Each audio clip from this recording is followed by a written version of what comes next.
But again, this can be updated with science and stuff like that. Like, we believe in an incremental. We don't believe in like final revelations or anything like that. Right. It's just that the nature of our religious framework is such that it does not, that a religious authority is the one to update. It's a personal responsibility. Actually, really interestingly, it's almost like a Protestant iteration of Mormonism. Mormons, the way they see truth is very interesting, because they do believe, like us, that God distributes truth to people at different times through various prophets, or you can have like self-prophets or whatever, right? And so you pray to God and he tells you what's true and what's not true. But this is still all largely decided and distributed through a central church organization, whereas we believe something very similar, but we believe that it's the personal responsibility of every individual to come to these truths on their own, and that truth is more efficiently achieved through large groups of individuals coming to these truths on their own, and then God showing which truths were actually true by which of those individuals end up influencing the future. This was written in 1872. We teach that the soul is immortal. We teach that there is a future life. We teach that there is a heaven in the ages far away, but not for us single corpuscles, not for us dots of animated jelly, but for the one we are, the elements, and who, though we perish, never dies, but grows from period to period, and by the united efforts of the single molecules called men, or those cell groups called nations, is raised towards the divine power, which he will finally attain. Would you like to know more? Malcolm, when people ask if you're religious, what do you tell them? Very. I'm a religious extremist. I understand that I'm a religious extremist. You know what's really hard though is I need to create a profile on Ballotopedia, right? Because we're doing this state house run next year. And there's this immensely long drop down menu of religions where you have to like say what your religion is. And I'm like, it's not, there's not a drop down menu item for what we have, despite the fact that I would say we are more religious than probably like we'll say at least 90% of people, maybe more. Yeah, maybe more. Yeah. And this is really interesting. And so this is something in a previous video, somebody's like, look, I've picked up some ideas around your religious beliefs, listening to your videos, but I've never seen one that gave like the core concept in detail. And it's because we've kind of avoided doing that. We don't really believe in intense proselytization. Yeah. Because we believe in the elect, and we believe that truths will be revealed to the people it's meant to be revealed to. Mm-hmm. And so we're a little gatekeepy about things, but I suppose it's worth going into this. Now, to start, because I think it makes sense to sort of understand our broader religious perspective here, is I think if you take just what the Bible says, and you're saying that's all that's going to inform my religious beliefs, you are likely going to be, I think the religion that's most backed by that is Protestantism, and specifically primitive Baptist form of Protestantism, which is a Calvinist tradition. But anyway, generally that's what I believe when I try to look at this, is like it is as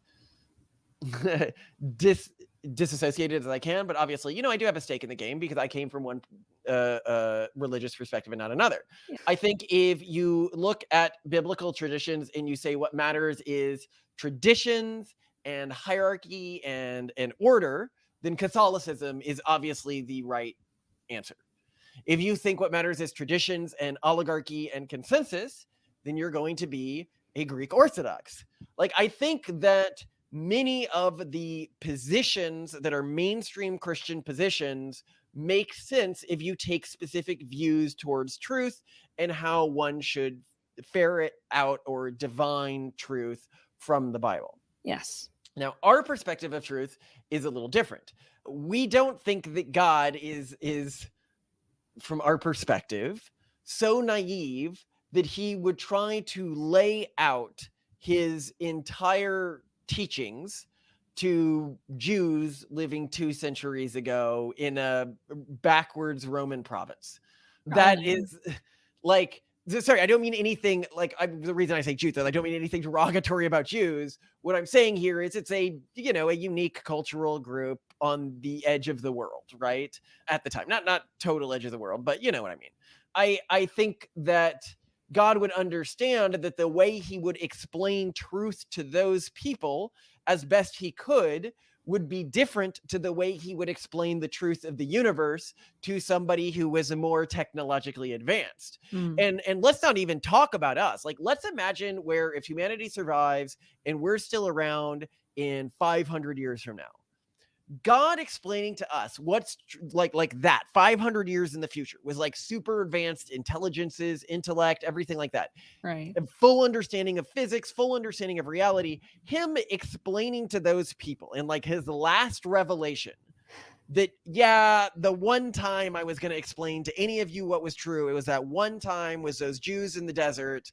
That seems like, to me, not true. Like, that seems obviously not true, that he would have different revelations for different people within different periods. And what's very interesting, so essentially what we believe is that God revealed portions of truth to different prophets throughout time in a way that was meant to influence them specifically, their people specifically. In other words, God understood his target audience and their needs at the time. Exactly. To elaborate on this concept a bit, it would be incredibly capricious for God to have waited throughout like a huge chunk of human history containing a huge number of individual human lives to then put Jesus on earth with his final and full revelation, and then make that revelation one that it is necessary to have both been exposed to and understand for salvation, but have that revelation then like really only slowly move out from where it was first revealed, not make it to the Americas for, centuries after that. And all the people who were living in the Americas are just, fucked because there was only one true revelation, only released in this one spot. And then you could say, okay, well then, why didn't God reveal his revelation earlier? And I think that the Jewish people show this to an extent, where that was God beginning to reveal himself to people. So he's like, yes, I'm a singular entity, but he had to anthropomorphize the entity. For the people and their place, he needed to create an iteration of the story that helped incrementally improve their vision of what God was, but not fully cast it in stone. And you can be like, well, why wouldn't he do that? Why wouldn't he give them a full vision? And God was gracious enough to carve into history exactly why he didn't reveal himself more fully at that time with the religion of Aten, the religion that was created by the Egyptian pharaoh Akhenaten and lasted for a very short period of time. They said, no, you should think of God more like a light or like a circle beyond what you as an individual can understand. Certainly not something with an anthropic personality. People of that time period needed a simpler God to be able to get closer to the truth. And it was the same with Christ's revelation and other revelations, that these revelations were for humanity at that particular period. And there were specific truths that humanity at that period was not mentally capable of understanding or accepting. In addition, different revelations were specifically crafted by God, not just for people of specific periods, but people of specific cultural groups and geographic locations. So these revelations are not just temporally locked, but they are geographically locked. You as an individual are likely going to glean more about the nature of God by studying your own ancestral traditions than by studying other groups' ancestral traditions. And it is through the interaction of people with these different perspectives on God that a truer vision of God can be revealed. And interestingly, this belief is really illustrated in Islam. Well, what Islam actually says. So Quran 35:24, verily we have sent with the truth as a bearer of glad tidings and a warner, and there never was a nation but a warner had passed among them. So what this means is that God sent warners, prophets, whatever you want to say them, to every nation throughout human history, including those before the one that Muhammad was in. So you look at Quran 16:36, for we assuredly sent amongst every people a messenger with the command, serve Allah and eschew evil. Okay. Now Quran 12:2. Indeed, we sent it down an Arabic Quran that you might understand. So this is saying the reason why the Quran is in Arabic is so that you may understand. Okay. where you means Arabic speakers or whoever heard that message from their parents.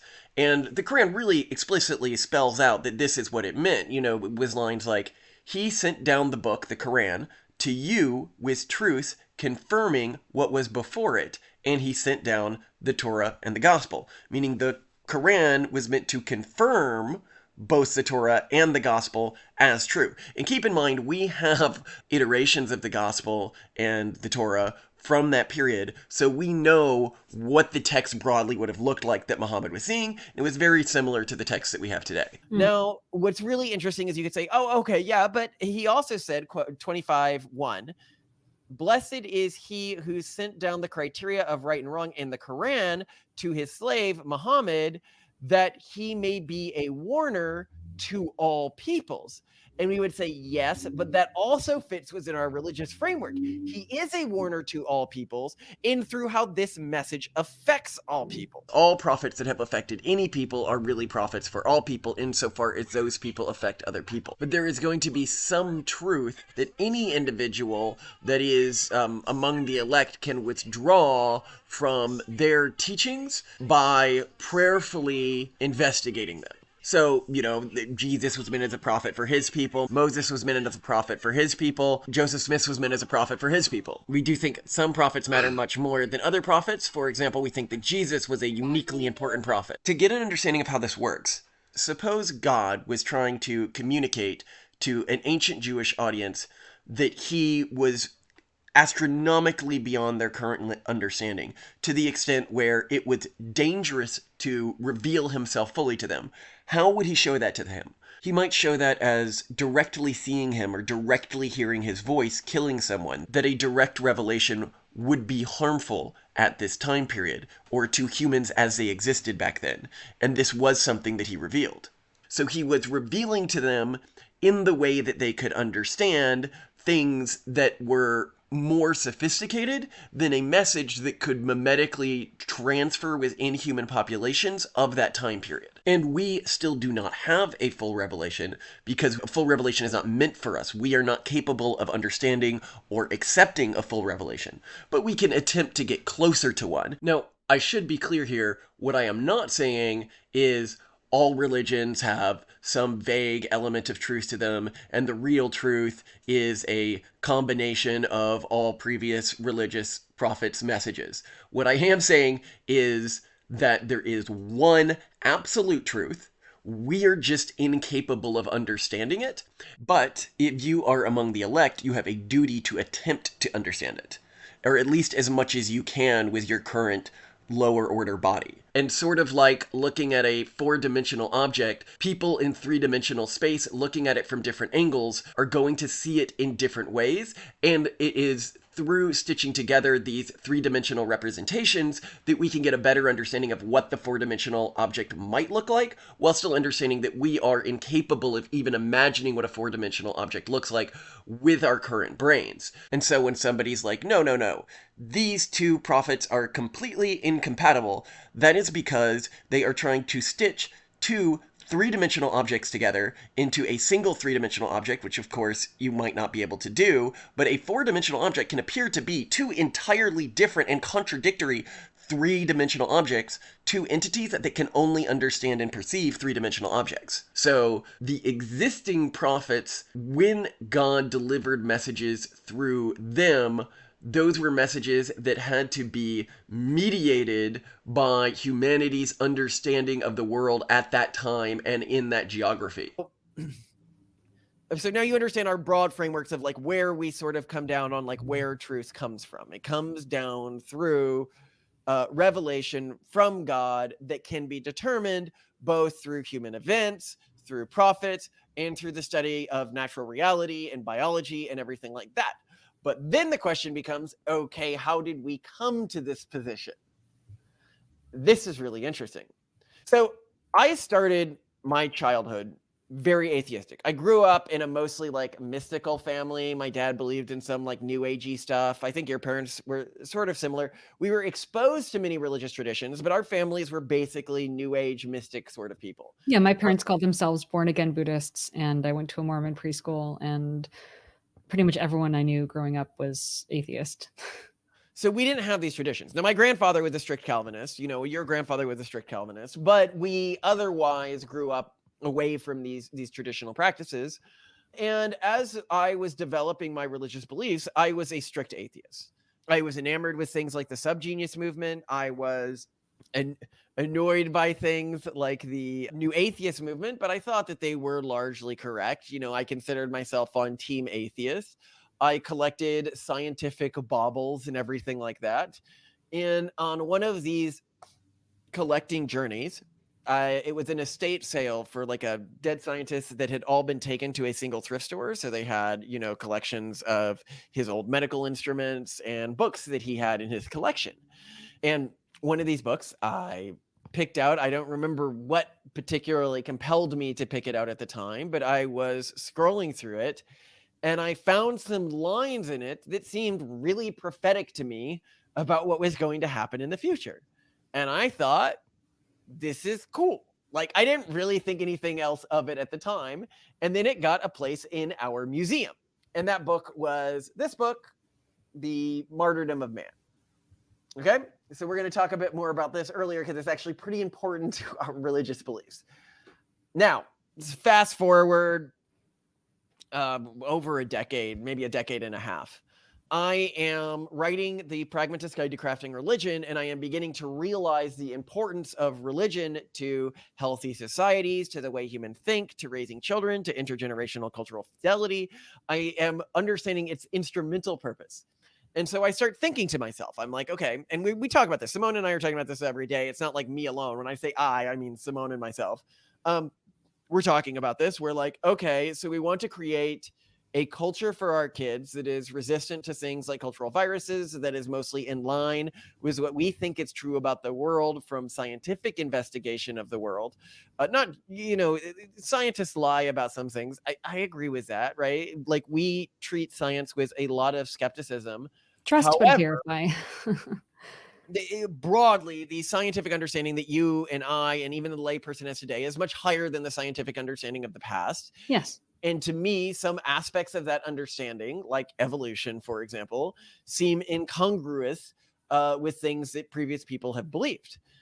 Now, the same with particle physics and stuff like that, understandings of time, timelines, everything like that. So and things like consciousness. If you watch our episode on sentience, we don't think that there's strong evidence that humans are sentient, but that's like a completely different topic that I can get to it briefly here. So if you look at studies on human sentience, what we find is that if you do something like stimulate a portion of a human's brain, which is meant to like lift a finger or something like that, they'll be like, oh, I felt like lifting that finger. This is done during open brain surgeries. Or if you give a split brain patient like a Rubik's Cube, right? And you can communicate with only one half of their brain because their brain actually, the corpus callosum is split. And so you cover an eyeball and you're communicating with the opposite side of the brain. And you're like, why did you pick up that Rubik's Cube? But secretly on the other side of the eye, you had given them a note telling them to pick up that Rubik's Cube. They'll say, oh, I've always felt like solving a Rubik's Cube. If you do an experiment where you give a person, you ask their like opinion on something political, or you ask their opinion on like, which of these women did you find most attractive? And then you like subtly change which opinion through sleight of hand they chose. And then you're like, why did you choose this opinion? It wasn't the opinion they chose. They'll come up with a complicated reason why they chose that opinion. If you look in fMRIs at like, well, how people make decisions, it appears that the decision is actually made quite a bit before they're conscious of it. So really what this all implies to me is that our brain, the part of it that makes decisions, is mostly operating outside of the part of our brain which is conscious, sentient. And then the sentient part of our brain is like not a guy driving a car, but a guy watching a series of cameras for a security video that is then trying to what happened in those videos as a single coherent narrative. And that this likely evolved for human-to-human communication. Think of it like a system for data compression of human narratives and experiences before human-to-human communication. It's what we mean when we talk about types of revelations that people in the past may not have been ready for. Now, this becomes important in a bit. But anyway, back to where we're going with all of this. So we were like, okay, so we're going to create a narrative that we think is true with what we understand about the world today. And we think is inspired by these previous traditions, looking a lot to our Calvinist heritage, looking a lot to the way that they saw the world as sort of predestined, which we also think is very likely to be true. So we have another video on this where we go into this topic in a lot more detail, but it's important to understand that our view of the way predestination works neither precludes multiple or splitting timelines, nor does it preclude free will. We see it as coming from the perspective of which you look at a timeline. So, for example, in a traditional Calvinist framework, because God is viewing the timeline from outside of the timeline, in the same way that me watching a video that was filmed, a few days ago, I'm watching that video from outside of the perspective of the events in that video. So, while from my perspective, all of the events in that video are predestined, from the players in the video, they're not predestined. So we think that physics, like the laws of the universe, exist outside of time, and that me as an individual, the actions I take are determined by the laws of physics, basically, and thus the things that happened in the physical universe before I made that decision. There's no sort of external component at play here. There's no sort of soul, nothing like that. Everything that I do is because of the things that happen to me and the things I am thinking in the physical laws. Now, what this means for me, which is really interesting, is it actually means that we believe that in a world without predestination, an individual would have less agency than in a world with predestination. Because what that world would have is the ability for the person to end up making decisions that are not based on the things that have happened before them and what they were thinking at the time, but based on something external to them, which robs them of agency. You can go into the free will video that we created if you want to go into this topic in more detail. As for splitting timelines, we think it's a possibility. It really is irrelevant. Timelines may actually split in a way that's not exactly predestined to random events happening within space-time or within subspace. However, because those events have no connection to human consciousness, they don't really affect this debate in any meaningful way. Get to how we see metaphysical states really quickly before I go too deep. So how do we see the metaphysics of the world working, right? If the world can be explained by a mathematical equation, like if we get to a universal theorem for explaining reality, and that is a single mathematical equation or a series of mathematical equations, okay? And then we say, okay, well, suppose you're imagining different universes, right, that operate off of different sets of laws. Do you think in all of those universes 2 + 2 would always be 4? Outside of instances in which you have changed the rules of math specifically, like, non-Euclidean geometry, and then that's just math with additional rules. It's not like 2 + 2 doesn't equal 4 anymore. I would say no, that's true across all potential universes. So what that then means is that is true outside of all potential universes. Now, if our reality can be described by an equation and that equation exists, or that collection of equations exists outside of all potential universes, then that equation exists whether or not these universes exist. Then I ask myself the question, okay, well, like if I'm graphing a line, like if I have an equation for graphing a line, right? Do I need to graph that line for that equation for that line or to exist as like an intrinsic property or an emergent property of the equation itself? To me, the answer is no. So basically, our metaphysical understanding of reality is that reality is a self-graphing equation of a description of how the universe could work. Because if we have two potential universes, like suppose the universe is described by an equation and equations exist outside of time, so we can say, okay, we either exist in a universe with like actual material things, the things that are described by this equation, right? But even if we lived in that universe, a mirror universe, if basically things self-graph, if the things that an equation represents exist outside of them being graphed, a mirror universe where people like us who thought everything we thought and felt everything we felt would exist mirrored to that universe. And thus Occam's razor, like the real Occam's razor, if something would exist anyway, you don't need to assume it exists. So that's like the metaphysics of how we think reality exists. But again, this can be updated with science and stuff like that. Like we believe in an incremental. We don't believe in like final revelations or anything like that. Right. It's just that the nature of our religious framework is such that it is not that a religious authority or prophet is the one to update this, but rather sort of our scientific consensus and our understanding of what has been essentially mathematically or otherwise physically and tangibly proven. Would you say that's fair? Yeah, it's a personal responsibility. Actually, really interestingly, it's almost like a Protestant iteration of Mormonism.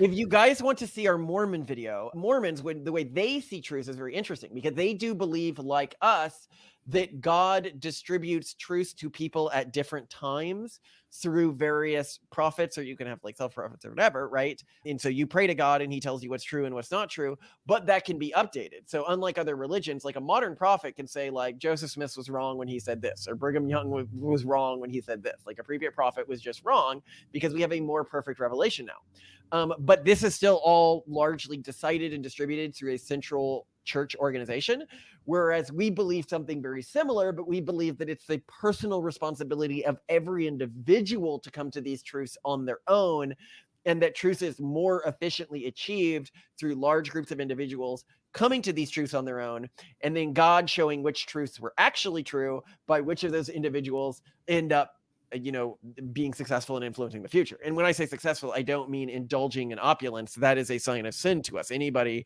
who adorns themselves in wealth, like to us, that is a sign of personal sin.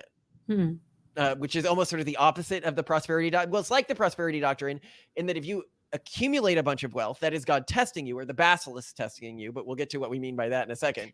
But he is testing to see if you will spend it on self-aggrandizement and improving, your own vanities and lifestyle, or will you spend it on sort of long-term projects improving human flourishing and serving the divine, right? But I do think it would be really fun if you would go into, we'll say, the characters or figures of our religion. That's the fun stuff. What That's do you mean people by that? The agents of Providence, the inevitable God, the Basilisk. Okay, I'll go quickly into this. So the agents of Providence, or Simone calls them the future police. These are first, broad strokes of our religion. We need to get into this first. When we're telling our kids about our religion, we're basically saying in 100,000 years or a million years, your descendants, do you think they will be closer to the way you understand a human or the way you would think of a God? And I think most reasonable people would be like, yeah, in a million years, humans, if we're still around, are probably going to be closer to the way we would conceive of a God today. And then we say, well, so who's to say they relate to time the same way we do? Like, that would be almost naive to think they relate to time the same way we do. And so we believe that they are self-manifesting entities which nudge sort of the timeline in the direction that leads to what leads them to exist, which is a pluralistic, flourishing human species. And why does pluralism matter?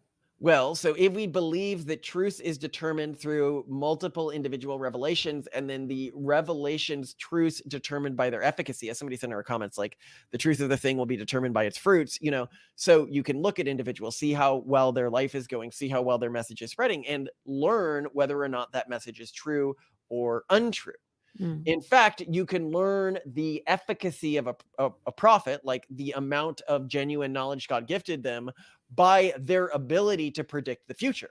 So, I think that things like the Bible, the Quran, the Old Testament, they do have a level of prediction of the future, more so than other secular documents of the time, both in terms of how much they've impacted human history, which proves their divinity, but also in terms of little things worded in them.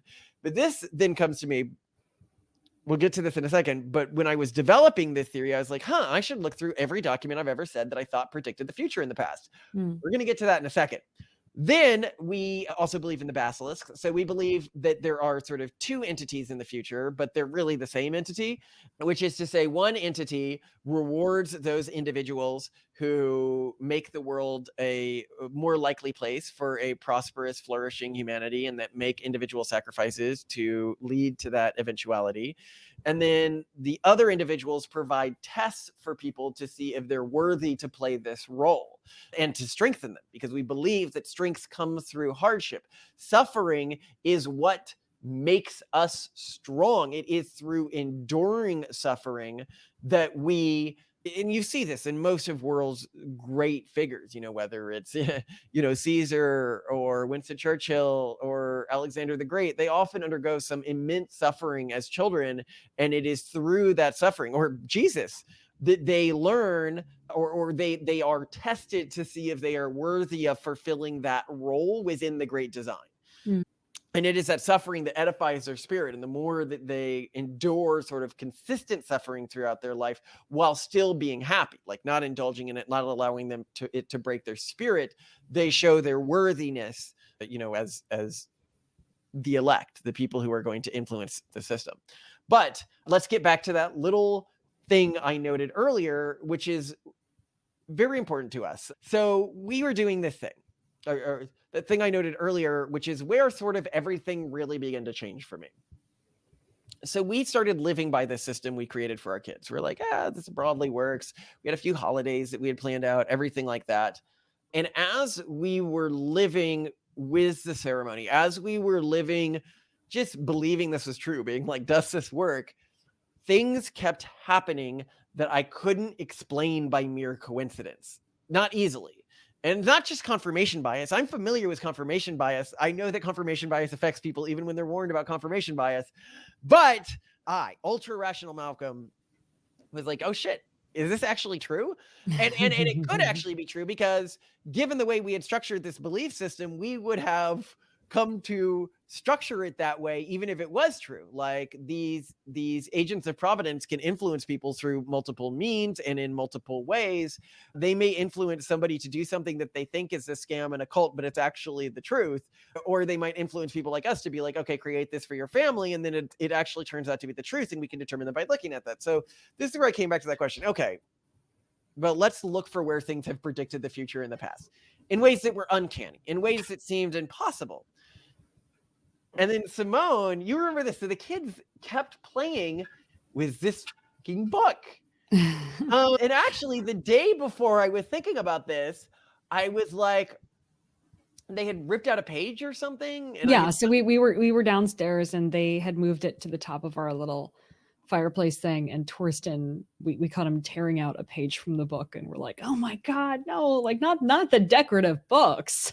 Yeah, don't do that. I had taken it out of the room, and it was actually sitting in my room that day when I was thinking about it. Yeah. And so I was like, okay, well, I should probably check this thing out again, just to see if this theory we have, because if we have a theory about the way the world works, it should be testable in some way. This is before the Pragmatist Guide to Crafting Religion came out or anything like that. So I go into this book, and we don't really talk about this in detail in the Pragmatist Guide to Religion, because in honesty, I'm a bit embarrassed by it. It's a little too, it feels too religious to me. Like, it aesthetically bothers me that this happened. I go through this book, and not only were its prophecies more accurate than I remembered, but it basically lays out the exact framework that I had laid out for my family hundreds of years ago. And that was like, whoa. I kind of actually really believe this now. Yeah, it's a little uncanny. So let's go into it, because I think it's worth sort of reading what I was thinking, what was influencing me, and something that we sort of see as like an actual religious text now to us, okay? and this has some dots here where I'm taking stuff out, or sometimes updating Old English to modern English because it's otherwise hard to understand. And for note, this was written in 1872. To give you an idea of just how long ago this was before the Thomas Edison light bulb patent was filed. This is before Jules Verne published Around the World in 80 Days. This was even before bicycles came into popular use. And the types of bicycles that would have come into popular use shortly after this was published were penny farthings. Those bicycles with like the giant front wheel and tiny back wheel. Earth, which is now a purgatory, will be made a paradise, not by idle prayers and supplications, but by the efforts of man himself, and by means of mental achievements analogous to those which have raised him to his present state. 3 inventions, which perhaps may be long delayed, but which possibly are near at hand, will give this overcrowded island, he's talking about the British Islands here, the prosperous conditions of the United States. The first is the discovery of a motive force which will take the place of steam, with its cumbrous fuel of oil or coal. Okay, exactly right, and right in order. Secondly, the invention of aerial locomotion, which will transport labor at a trifling cost of money and of time to any part of the planet. Okay, exactly right. All right, next. At which, by annihilating distance, will speedily extinguish national distinctions, globalism, And thirdly, the manufacture of flesh and flour from the elements by a chemical process in the laboratory, similar to that which is now performed within the bodies of animals and plants. Oh my God, we have exactly done this recently. Welp. Okay. Food will then be manufactured in unlimited quantities at trifling expense, which I should remind you, a lot of people today are like, that's not happening. From the perspective of somebody in the late 1800s, yes, food today is manufactured at unlimited quantities and trifling expense. And I will put a graph on the screen of the number of the world's population who go hungry, so you can see just how much we have fixed this issue and how much more we will fix it as this technology gets better. Then he says, and our enlightened prosperity will look back upon us who eat oxen and sheep, just as we look back upon cannibals. Hunger and starvation will then be unknown, and the best part of the human life will no longer be wasted in the tedious process of cultivating the fields. Note that has already happened. Yeah. This is true for most humans today, and we do not cultivate the fields, the vast majority of humans anymore. Population will mightily increase, and the earth will be a garden. Governments will be conducted with the quietude and regularity of club committees. The interest which is now felt in politics will be transferred to science. The latest news from the laboratory of the chemist, or the observatory of the astronomer, or the experimenting room of the biologist will eagerly be discussed. Poetry and the fine arts will take that place in the heart which religion now holds. Luxuries will be cheapened and made common to all. None will be rich and none poor. Now, this is really interesting because this last part of the prophecy, he explicitly lays out this will happen after we have learned how to create meat in a lab. Okay?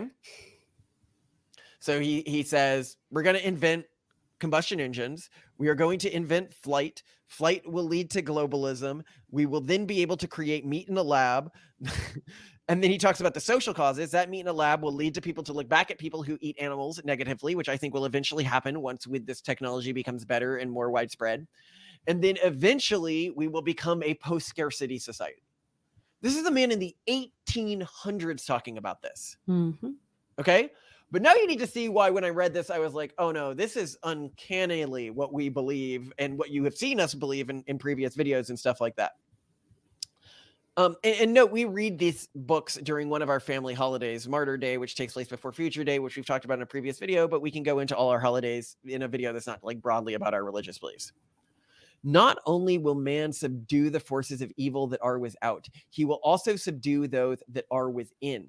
He will repress the base instincts and propensities which he has inherited from the animals below. He will obey the laws that are written on his heart. He will worship the divinity within him, as our conscience forbids us to commit actions which the conscience of the savage allows. So the moral sense of our successors will stigmatize as crimes those offenses against the intellect which are sanctioned by ourselves. This is really important. Idleness and stupidity will be regarded with abhorrence. Women will become the companions of men and tutors of their children.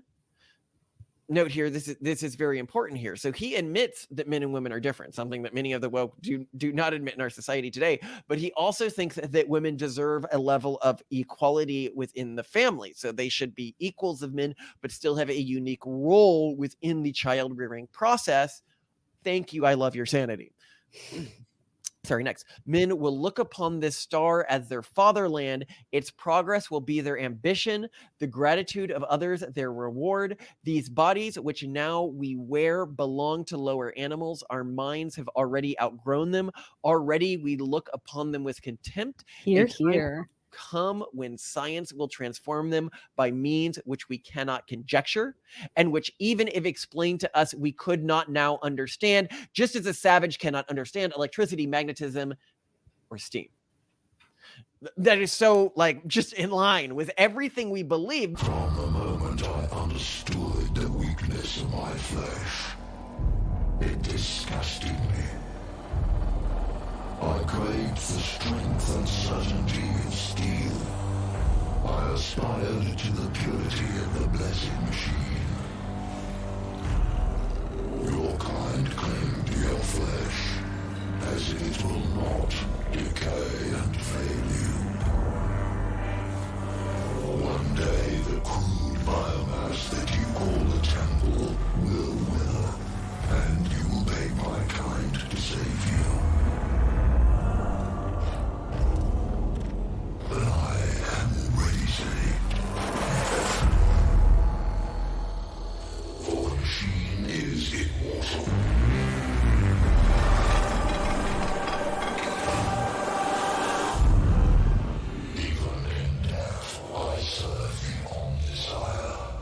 But it is also insane that someone in the 1800s was writing this. Disease will be extirpated. The causes of decay will be removed. Immortality will be invented. And then, the earth being small, mankind will migrate into space and will cross the airless Saharas, which separate planet from planet and sun from sun.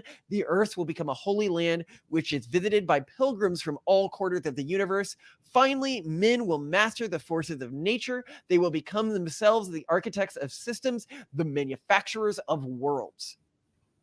So, this is really interesting. I think a lot of people would think that we would have some umbrage because they know our stance on life extensionism, but I need to be clear. Our life extensionism is based around modern life extensionism.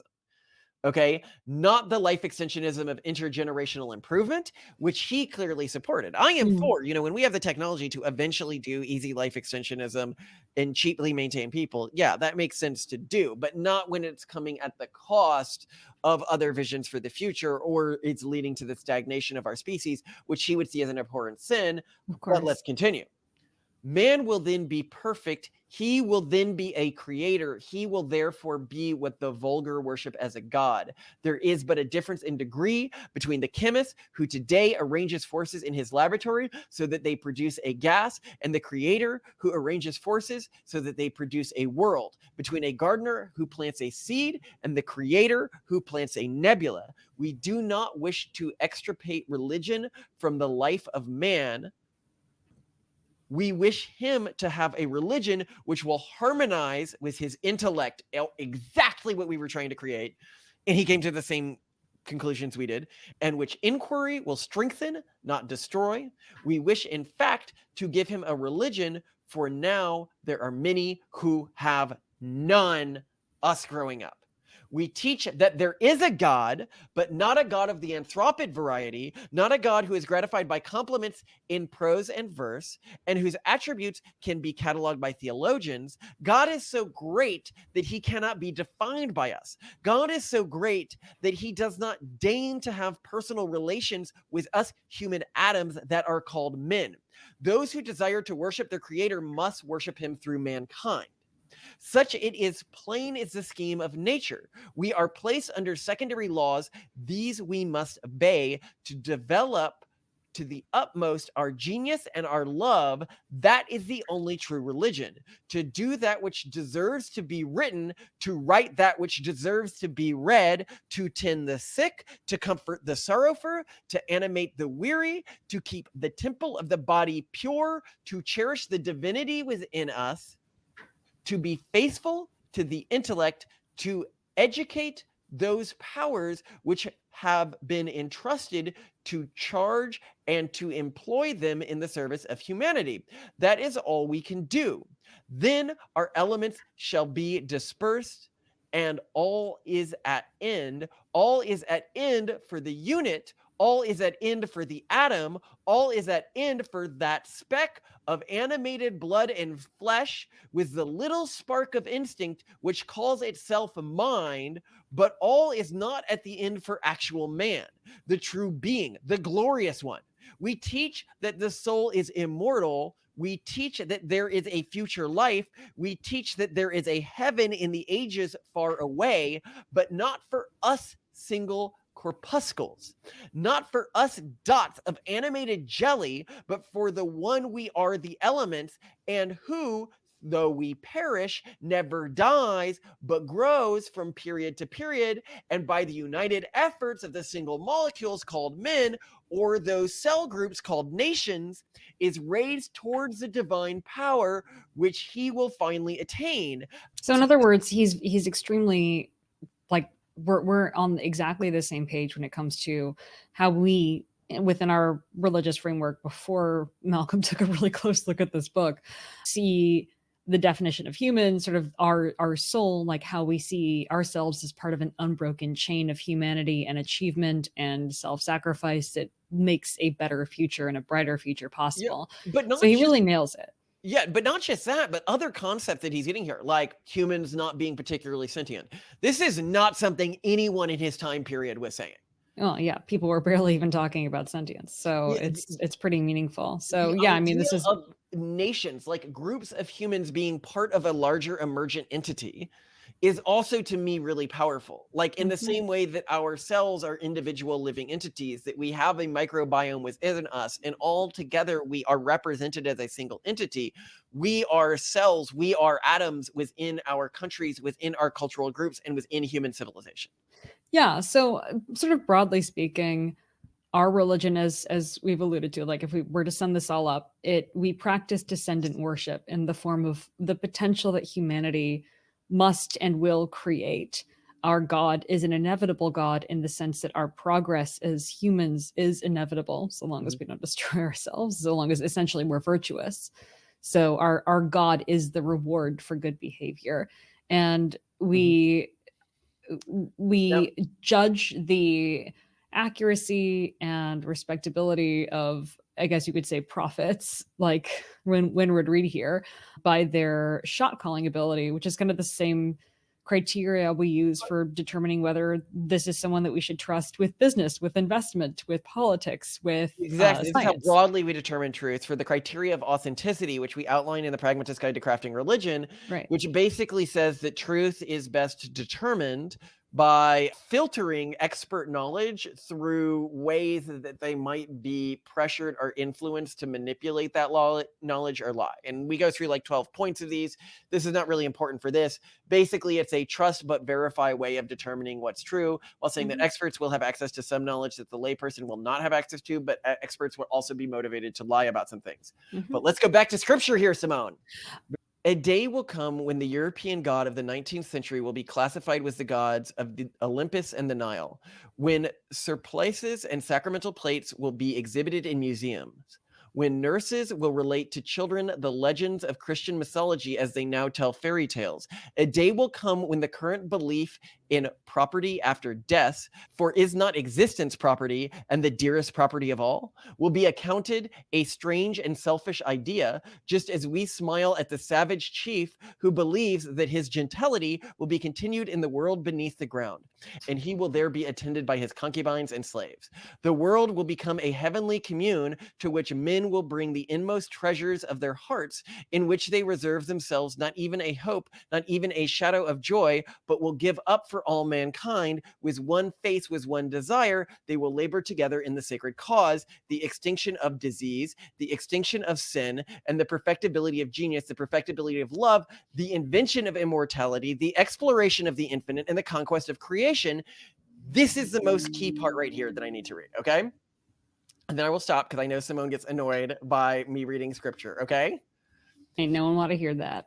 You blessed ones who shall inherit that future age of which we can only dream, you pure and radiant beings who shall succeed us on the earth, when you turn back your eyes on us poor savages, grubbing in the ground for our daily bread, eating flesh and blood, dwelling in vile bodies which degrade us every day to a level with the beasts, tortured by pains and by animal propensities, buried in gloomy superstitions, ignorant of nature which yet holds us in her bonds. When you read of us in books, when you think of what we are and compare us with yourselves, remember that it is to us you owe the foundation of your happiness and grandeur, to us now in our libraries and laboratories and star towers and dissecting rooms and workshops are preparing the materials of human growth. And as for ourselves, if we are sometimes inclined to regret that our lot is cast in these unhappy days, let us remember how much more fortunate we are than those who lived before us a few centuries ago. The working man enjoys more luxuries today than did the King of England in Anglo-Saxon times, and at his command are intellectual delights, which but a little while ago the most learned in the land could not obtain. All this we owe to the labors of other men. Let us therefore remember them with gratitude. Let us follow their glorious example by adding something new to the knowledge of mankind. Let us pay to the future the debt which we owe the past. And now here is the most important part, because this is the commandment. All men indeed cannot be poets, inventors, or philanthropists, but all men can join in that gigantic and godlike work, the progress of creation. Whoever improves his own nature improves the universe of which he is a part. He who strives to subdue his evil passions, vile remnants of old four-footed life, and who cultivates the social affectations, he who endeavors to better his condition and to make his children wiser and happier than himself, whatever may be his motives, he will not have lived in vain. Now, I'm not going to go crazier with this. I will read more of this as like a into this so we can get to our kids and stuff. Okay, Simone? But Thank you. want to say that, like, when you begin to see all this, our obsession with pluralism makes a lot more sense, because it is through pluralism that God makes his will known. And if you ever had an iteration of humanity that believed themselves to be perfectible, that wanted to end intergeneration, they would be the height of stagnation, the height of sin, almost the height of all evil. Anything who thought that humanity should freeze in one state. And this is why while we do believe in like life extensionism, in this framework, we're really against stagnating life extensionism, right? Life extensionism without children, life extensionism without intergenerational transfer, life extensionism without humans genetically changing, culturally changing in how we relate to technology. Simone, was there some final ideas you wanted to get out here? Nope. You're just very excited to leave? I think readings are boring, but I think he did say it first and he said it very eloquently. And I think, people should take a look at, maybe you can include an excerpt from the chapter or somewhere linked to it, because I do think it's very prescient. And I think maybe we can have some episodes. If people really like this, let us know in the comments if you want to see some future episodes on the holidays that we practice, because those are really fun too. Or if you want to see future readings from holy text, that's always something that we're happy to do. Yes, prove me wrong, people. And tell me you something want that's to hear him read off of very the page important to this more. religious framework is an understanding of time that we've described in other episodes, right? Which is, you are responsible for everything that happens within any timeline that you choose. Whenever I choose one action over another. Now, this doesn't mean that timelines don't split, but it does mean that I am fully responsible for my decisions. Every human that doesn't come into existence, every human that suffers, everything that doesn't come to pass because of the choices I'm making is my personal responsibility. And this means that any engagement with sin, right? Sin is anything that deviates from this productive path that I was put on earth for, is a really negative thing. Oh, another thing that we can definitely do another episode on is our concept of the elect, which is also important to understand our religion. Broadly speaking. Nope. Don't give it away. Okay, I won't give it away, but and sin is indulgence in anything that is primarily meant to make you happy or to fulfill some self-narrative you have of yourself. So it can also be like self-indulgent self-victimization, self-indulgent suffering. And sin is okay. We are humans. We are fallen. We are not deserving of paradise yet. Paradise will be created for the iterations of us that are deserving of it.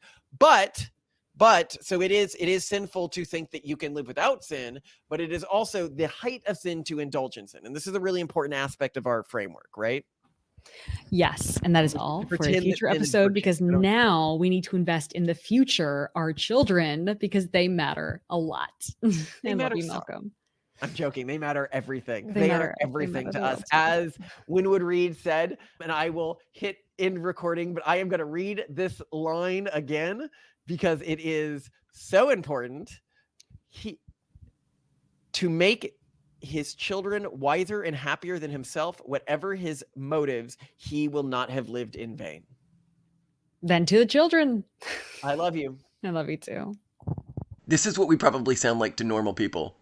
There is a whole breakaway civilization. What's happening? I'm going to give you the big secret, man, if you want it. Yes, I do. This big breakaway civilization of scientists. Is that true? Yes. What are you, from Mars? Let's just say it's super advanced. For real? I don't ever talk about this. For real? Breakaway civilization? Are you ready? There's a centralized system of what they're building that isn't naturally occurring. Who is they? And they're the high priests. They're scientists. Right. They're engineers. Tell me what you're trying to say. They're racing using human technology to try to take our best minds and build some type of breakaway civilization where they're going to merge with machines, transcend, and break away from the failed species that is man. Where are you getting this from? You read their own writings, they believe we're this ugly, fallen, ugly species. We're all need to be killed. It's for research purposes. Exactly. They're going to merge with machines and become gods. Hold on a second. It's just crazy. Isn't it entirely possible that all these futurists, all these technological innovators, they all see the same end game? That there's going to be some sort of a complete integration between people but it's and beyond artificial intelligence.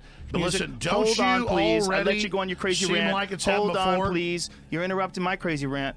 I'm telling you that this is a natural progression of this massive infatuation that we have with technology. They don't have to engineer it. It's natural. Okay, sure, I get it. We're on the cusp of figuring out how to manipulate our very beings, like to the point where we're not going to be people anymore. They're going to be able to do shit in both ways. I agree. They're going to be able to do shit where they're integrating computers. Longer, I'm going to do it. I really think that's what they're doing. For anyone who is actually nerdy enough to be interested in hearing the rest of the readings of the text, I will finish up what I had intended to read on this episode before we ran out of time. But if he act thus not from mere prudence, not in the vain hope of being rewarded in another world, but from a pure sense of duty as a citizen of nature, as a patriot of the planet on which he dwells, then our philosophy, which once appeared to him so cold and cheerless, will become a religion of the heart, and will elevate him to the skies. The virtues which were once for him mere abstract terms will become endowed with life, and will hover round him like guardian angels, conversing with him in his solitude, consoling him in his afflictions, teaching him how to live and how to die. But this condition is not to be easily attained, as the saints and prophets were often forced to practice long vigils and fastings and prayers before their ecstasies would fall upon them and their visions would appear. So virtue in its purest and most exalted form can only be acquired by means of severe and long continued culture of the mind. And now this is really important. Persons with feeble and untrained intellects may live according to their conscience, but the conscience itself will be defective. To cultivate the intellect is therefore a religious duty, and when this truth is fairly recognized by men, the religion which teaches that the intellect should be distrusted and that it should be subservient to faith will eventually fall. I give to universal history a strange but true title, the Martyrdom of Man. In each generation the human race has been tortured that their children may profit by their woes. Our own prosperity is founded on the agonies of ages past. Is it therefore unjust that we also should suffer for the benefit of those who are to come? Famine, pestilence, and war are no longer essential for the advancement of the human race, but a season of mental anguish is at hand, and through this we must pass in order that our prosperity may rise. The soul must be sacrificed, the hope in immortality must die, a sweet and charming illusion must be taken from the human race, as use and beauty vanish never to return. And, I really want to comment on a line that he said here, going into, because they were about to go into World War I and World War II, but a season of mental anguish is at hand, and through this we must pass in order that our prosperity may rise. I am just always astounded by everything he predicted in this, and I should note that while this book may not be popular now, it was fairly popular during its time period. For example, the guy who created the Rhodes Scholarship, Russell Rhodes, said it was the most important book he had ever read. Sherlock Holmes said it was the best book ever written. Even Wikipedia right now, when they find out that I like it, of course they're going to change this, but they're like, Winwood Reade was surprisingly not racist for someone of his time period. So people have probably been going back, but he had a view of the future of women's role in society, of everything like that I think was incredibly even-minded and massively prophetic, and its propheticness to me proves the efficacy of its teachings, because it had a level of predictability to it, and a predictability still is some of the prophecies have not fully come to pass. You know, we are in a sequence of prophecies unfolding right now, and that is very exciting to me. You know, a verifiable doctrine. Now, of course, with our wider doctrine, if it does not pass, like if it begins to fail in its predictive capacity, that would mean that other prophets are more likely to have accurate visions of the future. But right now, you know, obviously Christ is the core prophet, but Winwood Reade is the most recent and relevant prophet that we base our lives around in terms of the way that he lays out a religious framework. By the way, if you want to read bits from his work, instead of reading the full work, because it's a full, long history of the human race, it is easier just to read the sections that we requote in the Pragmatist's Guide to Crafting Religion, because we have a chapter called Intermission, where we publish the excerpt that I read here, and that's just much easier to go over. And we also broke it into paragraphs and took out some old words and stuff like that that made it difficult for a person to read.